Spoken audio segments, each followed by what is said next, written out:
Welcome to Tales by Miss A, where power shifts, secrets explode, and consequences hit hard. Today's story follows Susan and Anthony, a dangerous clash of ego, manipulation, and silent revenge. He thought being the loudest made him untouchable. He believed dominance meant control. He was wrong. Because in this story, the quiet one wasn't weak, she was calculating. And when the truth finally surfaced, it didn't whisper, it destroyed everything. If you love intense relationship drama, shocking betrayals, psychological twists, and powerful life lessons, you're exactly where you need to be. Don't just watch, subscribe to Tales by Miss A right now, like this video, and turn on notifications so you never miss a story that will leave you speechless. Because here pride falls, silence wins, and karma never forgets. My husband thought I was just a quiet woman who didn't understand Igbo. So that night, while I served food and smiled politely, he laughed with his friends and began to describe me. He called me foolish. He called me useless. He even revealed a secret he swore he would take to his grave. The room roared with laughter. They thought I didn't understand a single word. But I understood everything. And that was the night my silence ended. The humid Lagos air hung heavy over the balcony of their Lekki penthouse, scented with the expensive aroma of burning oud and the spicy trail of nkwobi. Inside, the laughter of men bounced off the marble walls. This was a weekly ritual. AJ's inner circle, the Power Five, gathered to drink cognac and discuss the world as if they owned it. Susan moved through the living room like a ghost, elegant, efficient, and entirely ignored. She set a tray of chilled glasses on the mahogany table. "Susan, baby, bring more ice," Susan, baby, AJ bring said more without ice. looking up from his phone. He didn't say please, he didn't need to. In his mind, Susan was the beautiful Edo trophy he had won, a woman who was manageable because she lacked the fiery tongue of the women from his own village. "Right away, Anthony," she replied, her voice a soft melody. As she turned toward the kitchen, the atmosphere changed. The clinking of glasses softened and the language shifted. "AJ Nwani Gimara Eneme Mana O Nweg Hayuburu, Emeka," AJ's closest friend said with a smirk. "AJ, man, your wife is beautiful, but she has no brains." Susan's hand tightened slightly on the tray, but her pace didn't falter. She kept walking.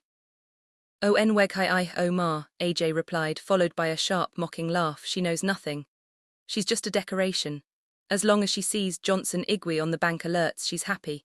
She doesn't even know I've cleared the money her father left for the new warehouse in Onitsha.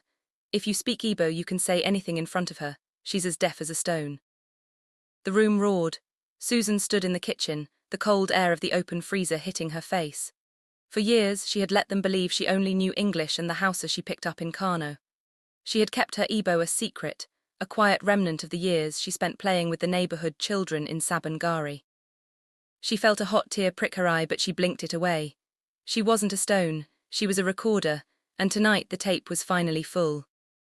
She filled the ice bucket, wiped her face, and stepped back into the lion's den with a smile that reached her eyes, but no longer her heart. To AJ, Susan was a simple girl from Edo State who had spent her formative years in the north. In his narrow mind, that meant her linguistic world was a mix of Pidgin English and Hausa. He never bothered to ask about the nuances of her childhood in Kano. In the bustling streets of Sabangari, the stranger's quarter, Susan hadn't just lived, she had absorbed. Her best friend and neighbor, Chinya, was the daughter of a fierce woman from Owerri who ran a local restaurant. Susan spent every afternoon in that kitchen. Between the pounding of yam and the sorting of bitter leaves, the Igbo language had seeped into her skin. By age 10, Susan wasn't just speaking the language, she was thinking in it. She learned the proverbs, the oil with which words are eaten. She learned the sharp insults and the deep, soulful blessings. But when she met Anthony in her 20s, she noticed something. He liked being the big man. He liked feeling superior. On their third date, he had made a joke in Igbo to a waiter about her dress, thinking she didn't understand. She had felt a sting then, but a tiny, cautious voice in her head whispered, "Keep it. A woman with a secret is a woman with a shield." She never told him. Even on their wedding day, as his kinsmen whispered about the non-Igbo bride, Susan smiled, nodded, and kept her ace tucked firmly up her sleeve. Back in the present-day Lagos penthouse, the Power Five were getting louder. The cognac was doing its work, loosening tongues and inflating egos. AJ leaned back in his Italian leather chair, his arm draped over the empty seat next to him as if he were king of the world. ONWA AJ. If she finds out about that girl in Dubai, you are dead. Obana laughed, tossing a piece of spicy meat into his mouth. AJ waved a dismissive hand. Find out how. Susan lives in a bubble of her own making. As long as I buy her a new wig every month and take her to brunch at RSVP, she's fine. She's too soft, too quiet to suspect anything. Susan was standing just 3 feet away, adjusting the thermostat. Her heart hammered against her ribs like a trapped bird. In fact, AJ continued, lowering his voice but not enough, I'm thinking of bringing that girl to Lagos next week. I'll tell Susan she's my cousin from the village.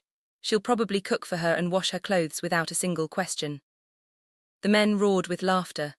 Susan felt a coldness settle over her that had nothing to do with the air conditioning. She looked at Anthony, the man she had supported when his business was nothing but a laptop and a dream. She realized then that he didn't see a partner. He saw a servant who happened to wear a wedding ring. The next morning, the penthouse was quiet, smelling of stale alcohol and expensive cologne. AJ was already out, likely at the golf club or meeting his cousin at a boutique hotel. Susan didn't cry. Instead, she went to the library. For months, AJ had left his business folders scattered about, confident that Susan wouldn't understand the technical Igbo notations he used in the margins of his contracts. He used a coded shorthand, Igbo words mixed with numbers, to hide his side dealings and the diversion of her late father's funds. She sat on the floor, her laptop open, and began to translate. Igbo NNA, her father's money. Letwani 5L Letwani CD NKW a K Letwani CDB Arai, warehouse. She tracked the numbers. It was worse than she thought. He hadn't just used the money. He had leveraged her family's estate in Benin to secure a loan for a venture he had registered solely in his name. You think I'm a decoration, she whispered to the empty room. Her eyes were hard, reflecting the blue light of the screen. Decorations don't have teeth, but I do. She began to scan every document, sending copies to a secure cloud drive her brother had set up for her years ago. The quiet woman was starting to make some noise, but for now, it was only the sound of a clicking mouse. 6 days later, the doorbell rang.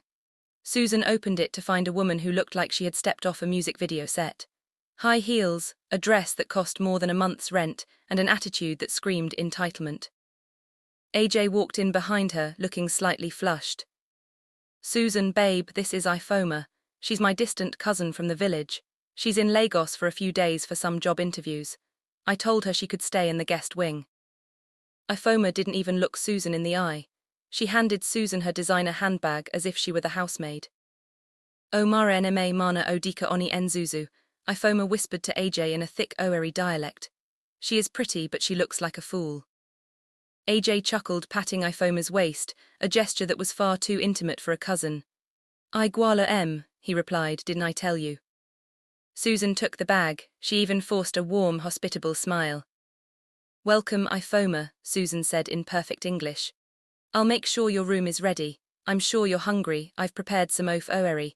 I know how much you people from the village love your home cooking.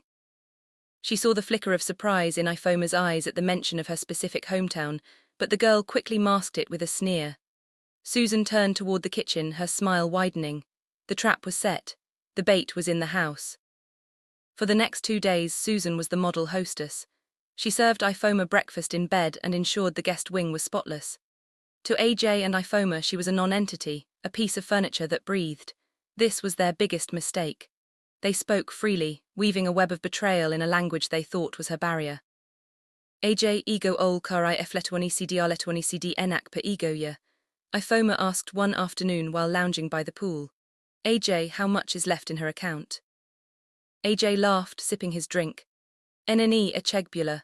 I nil di letwani cb enarka m, baby, don't worry. Everything is in my hands. He went on to explain how he had forged Susan's signature on a power of attorney document to liquidate her father's remaining shares. Susan, standing behind the tinted glass of the sliding door, recorded every second on her phone. Her heart didn't race anymore, it had turned to ice. She wasn't just hearing a confession, she was documenting a crime. She realized then that AJ didn't just want her money, he wanted to erase her entire legacy while she watched with a smile. Susan knew that the bond between AJ and Ifoma was built on greed, and greed is a fragile foundation. That evening, while AJ was in the shower, Susan sat with Ifoma in the lounge. You know, Ifoma, Susan said, her voice dripping with fake concern. Anthony is so generous. He told me he's buying his cousin a beautiful house in Enugu. He said he already put down the deposit last week. Ifoma's eyes sharpened. Enugu, he told me he was buying the house in Banana Island here in Lagos. Susan feigned a confused look.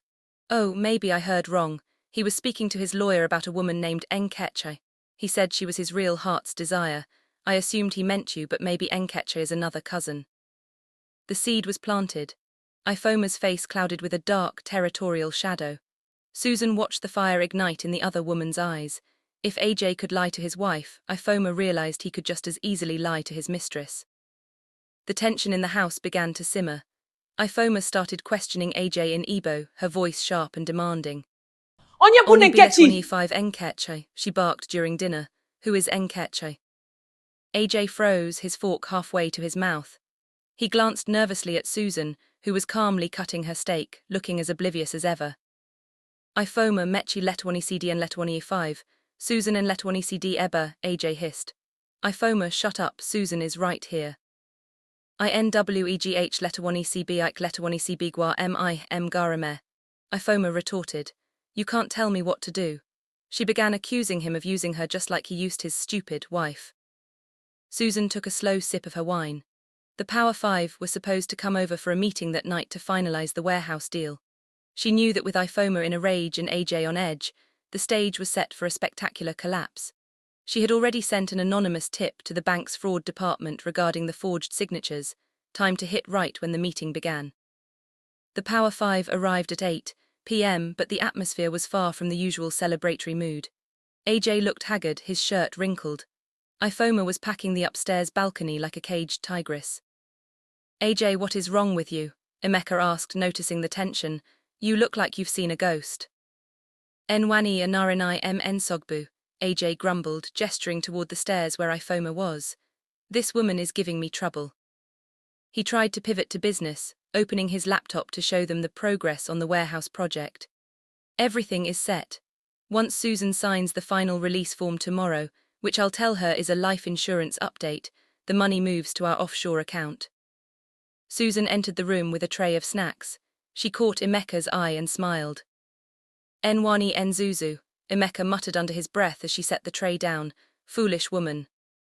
Susan's smile didn't waver. Enjoy the snacks, Emeka, she thought. They're the last things you'll ever eat in this house. Just as AJ was about to pull up the forged documents, his phone chimed. Then Emeka's phone. Then Obana. It was an email from the bank's legal department, copied to all parties involved in the warehouse transaction. The subject line read, Immediate cease and desist, investigation into document forgery and asset misappropriation. The room went silent. AJ's face turned a sickly shade of grey.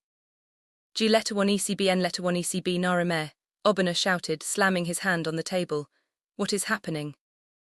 I don't know, AJ stammered, his fingers flying across the keyboard. Someone must have talked, someone knows. He looked at his friends, then he looked up at Ifoma, who was now standing at the top of the stairs, looking down at him with pure hatred. He never once looked at Susan. To him, she was still the woman who didn't understand. Susan stood in the shadows of the dining room, her phone in her hand. She dialed a number. Hello, yes, the party has started. You can come in now.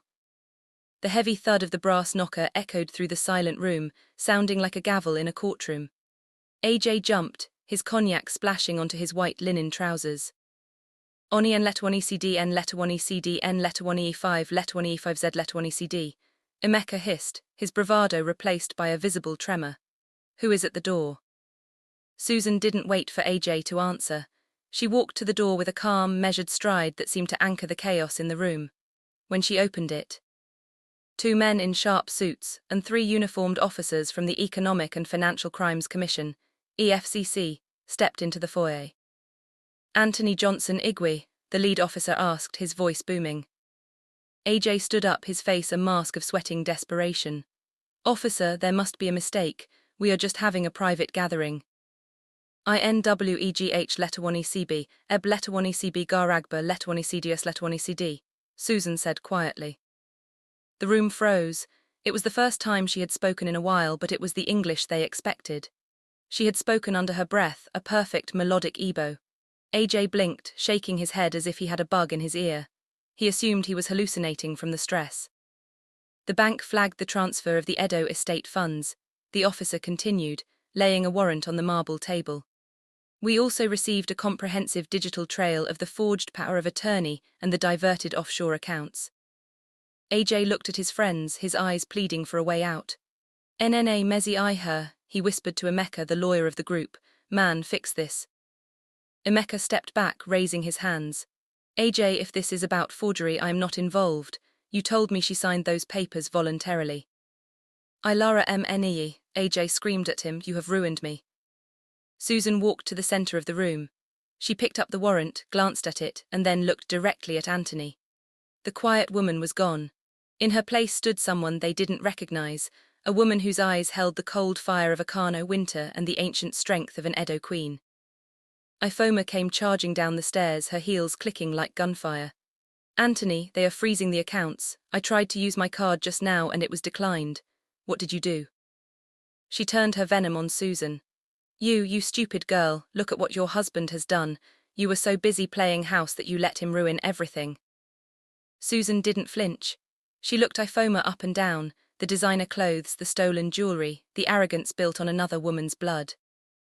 "Ifoma, mechi letwani cd and letwani 5 g letwani cb tupu, letwani 5 imiji letwani cb I garaji r letwani cb letwani cd mg baghara," Susan said, her voice clear and resonant. "Ifoma, shut your mouth before I do something that will make you beg for mercy." The silence that followed was absolute. AJ's jaw literally dropped. The Power Five stood paralyzed. The Igbo was not just fluent, it was the high dialect of someone who understood the weight of every syllable. AJ took a stumbling step toward his wife. "Susan, you speak, since when?" "Kemgb mb letawani 5 enwata nakano Anthony," she replied, her eyes never leaving his. "Since I was a child in Kano, Anthony. I thought you were a lion among men, but you're just a scavenger who feeds on the things you didn't build." She walked over to the Power Five, who were now trying to edge toward the exit. "Emeka, do you still think I have no brains?" she asked in Igbo. "Obana, do you still think I am a decoration that stays happy with a bank alert?" She turned to her husband, who looked like he wanted the floor to swallow him. "I heard everything, Anthony. I heard you plan to bring your cousin into my home. I heard you laugh about my father's hardened legacy. I heard you call me a fool while I served you the very food your greed couldn't afford." The EFCC officers watched the drama unfold with grim interest. They had seen many things in Lagos, but a woman dismantling a criminal empire with a hidden language was new. "Every meeting you held in this room," Susan said, pulling a small, high-quality recording device from the base of a decorative vase. "Every time you spoke Igbo to hide your theft, I was translating. I didn't just understand you, Anthony, I outplayed you." She handed the device to the lead officer. Everything is there. The offshore account The numbers, the offshore account facilitators, and his numbers, the admission to the names of the forgery. facilitators, This changes and the everything. exact moment he admitted to the forgery. AJ fell into his chair, the power in his five completely drained. He looked at the woman he thought he knew and realized he had never seen her at all. He had been playing a game, but Susan had been the one keeping score. The metallic click of the handcuffs echoed through the penthouse, a sharp contrast to the soft jazz that usually played in the background of AJ's parties. The EFCC officers led Anthony toward the door. He looked smaller now, his shoulders hunched, his expensive linen shirt damp with the sweat of a man whose world had just imploded.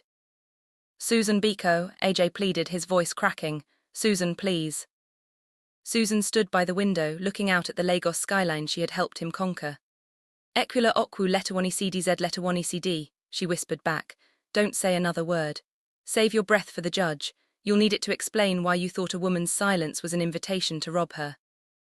As they dragged him out, Emeka and the rest of the Power Five tried to scurry away, but the officers blocked their path. They weren't just witnesses anymore, they were accomplices. The house, once a playground for their arrogance, had become a trap. Ifoma stood in the middle of the wreckage, clutching her designer bag as if it could save her. She looked at Susan, her eyes darting toward the door. "I didn't know he was stealing from you," Ifoma stammered in English. "He told me you were okay with everything, he said you were just a business partner." Susan walked toward her, her presence filling the room. "Ifoma, stop lying. I heard you ask him exactly how much was left in my father's account. I heard you call me a fool in the language you thought I didn't speak. Susan pointed toward the guest wing. Pack your things, you have 10 minutes. Anything you bought with my father's money stays here. The shoes, the bags, the jewelry. If I see you with a single item that wasn't yours before you met my husband, I will have the officers waiting at the gate. Ifoma didn't argue, she ran. The cousin was gone, replaced by a terrified girl who realized she had been sleeping in a lioness's den. The following morning, Susan didn't go to a spa or a therapist. She went to her father's old office in Yaba, a place AJ had told her was too dusty for a woman like her. She sat behind the mahogany desk, the very one where her father had built an empire from nothing. Her lawyer, a sharp woman named Mrs. Adelek, walked in with a stack of files. Susan, the forensic auditors have started. It's a mess, but because you caught it now, we can claw back about 80% of the assets. The warehouse in Onitsha is technically in your name because AJ used your forged signature, which means the property is legally yours. Susan looked at the files. He thought he was being clever by using my identity to hide the money, she said. He didn't realize he was just building a house and handing me the keys. What's the next move? Mrs. Adelek asked. The next move is to remind Lagos who my father was, Susan replied, and to show them that his daughter speaks many languages, but betrayal isn't one of them. 3 days later, Susan visited the detention center. AJ sat behind the glass looking disheveled. The bravado of AJ the Great had been stripped away, leaving only Anthony Johnson Igwe, a man facing 20 years for fraud and forgery. Why didn't you just tell me you understood? He hissed, his eyes red. Why did you let me keep talking? You could have stopped me months ago. Susan leaned into the microphone. Because Anthony, a man who was warned, stops his action, but a man who was watched reveals his heart. If I had told you in the beginning, you would have just hidden your lies better. If I had told you in the beginning, you would have just hidden your lies better. I needed to see exactly how deep your rot went. She watched him wince. You called me Nzuzu a fool. But tell me, Anthony, who is behind the glass, the one who understood every word or the one who spoke too many? As Susan walked out of the prison, the Lagos sun hit her face. For the first time in her marriage, she felt light. She wasn't just the quiet Edo wife anymore. She was a woman who had reclaimed her voice, her heritage, and her future. She took out her phone and saw a message from her brother in Kano. Susan, I heard what happened. Are you okay? She smiled and typed back in the language she had hidden for so long. Let25 MMA, Kai Biela, I am fine, a new day has dawned. She got into her car, not the one AJ had bought her, but the one she had purchased with her own recovered funds. She had 5 more chapters of this life to write, and this time she would be the one holding the pen. 2 weeks later, the Igwe family kinsmen arrived from the village, summoned by the news of AJ's disgrace. They gathered in the penthouse, sitting in a semicircle like a council of judges. In their minds, this was a family matter to be settled with tradition, which usually meant silencing the woman and protecting the man. The eldest, Iki Oak, cleared his throat. Susan, our daughter, we have heard of your troubles, but remember, a woman doesn't throw away her home because of a small wind. Her home because of a small wind. Anthony has erred, but he is the head. Let the law go and let us settle this as brothers. They spoke in English, assuming she needed the bridge. But then, they began to murmur among themselves in deep, proverbial Igbo, discussing how they would pressure her to drop the charges so they could keep access to the family funds AJ had stolen. Enwani Ramagi Ike Pataraya, Iki Oak whispered to the man beside him. This woman doesn't know what's going on. We will tell her it is a curse to jail her husband and she will be afraid. Susan stood up. She didn't wait for them to finish. She walked to the center of the room, her wrapper tied firmly, her head held high. Iki Oak, she began, her Igbo so sharp and ancient that the old man nearly dropped his walking stick. Anaresi Enyulo Mara MMA Puta Enezi. Charity begins at home. You speak of tradition, yet you sit in a house built on theft and call it a small wind. The elders froze. The room became so quiet you could hear the hum of the refrigerator. You plan to use my fear against me, she continued, moving around the circle. You thought because I am Edo, I am a vessel without a mind. I have honored this family, but you honored only the money Anthony stole from my father. Today, the foolish girl is the one holding the keys to your survival. The transition was swifter than anyone in the Lagos business circle expected. With the evidence Susan provided, the board of directors of AJ's holding company had no choice but to strip him of his title. Because the capital had originated from her father's estate, Susan moved to consolidate the shares. She walked into the first board meeting wearing a power suit that matched the steel in her gaze. The remaining members of the Power Five, who hadn't been arrested, sat trembling at the table. "Good morning, gentlemen," Susan said, her voice echoing in the boardroom. "From today, this company returns to its original name, the Osula Group. We will be conducting a full audit. Anyone who was part of the Igbo-only side deals will find their resignation letters already drafted on their desks." She looked at Emeka, who was trying to hide behind a folder. "Emeka, since you think I have no brains, you won't mind if I don't use your legal services anymore. You're fired." On the day the divorce papers were finalized, Susan visited Anthony one last time. He was no longer the peacock of Lekki. He was a man broken by the weight of his own hubris. "You took everything," he rasped through the glass. "The house, the cars, the respect. You even took my name." "I didn't take them, Anthony. You lost them the moment you thought your wife was an enemy to be cheated instead of a partner to be loved," she replied. She leaned in closer. "I used to pray that you would see me. Now I'm glad you didn't. Your blindness was my greatest advantage. You thought you were playing a game, but you forgot that a game is only fun when both players don't know the rules. I knew yours, you never bothered to learn mine." As she walked away, he shouted her name, but she didn't turn back. She didn't need to. The conversation was finally over. The story of Susan and AJ spread through Lagos like wildfire. It became a modern-day folktale told in markets and boardrooms alike, the story of the woman who listened. Susan didn't marry again quickly. She spent her time building her father's legacy, turning the dusty warehouses into a tech logistics empire. She became a patron of the arts, specifically supporting schools in Kano, where children from different tribes learned each other's languages. Every year on the anniversary of that fateful dinner night, she hosts a quiet dinner for her true friends. They speak English, Hausa, Edo, and yes, Igbo. The lesson of her life remains a warning to any man who thinks he can hide behind a language, a bank account, or a quiet woman's smile. Never mistake silence for ignorance, because sometimes the person saying the least is the one who understands the most. This has been Tales by Miss A. Thank you for listening to the story of Susan and Anthony. Remember, in the game of life, your greatest strength isn't what you say, it's what you hear. Until next time. Susan's silence was her greatest weapon, but yours doesn't have to be. If you enjoyed this modern folktale and believe that wisdom is found in the quiet places, join our community. Tap that subscribe button and turn on notifications so you never miss a lesson from Tales by Miss A. Remember, there is always more to the story than what is being said. Don't forget to share and subscribe for more exciting stories with Miss A.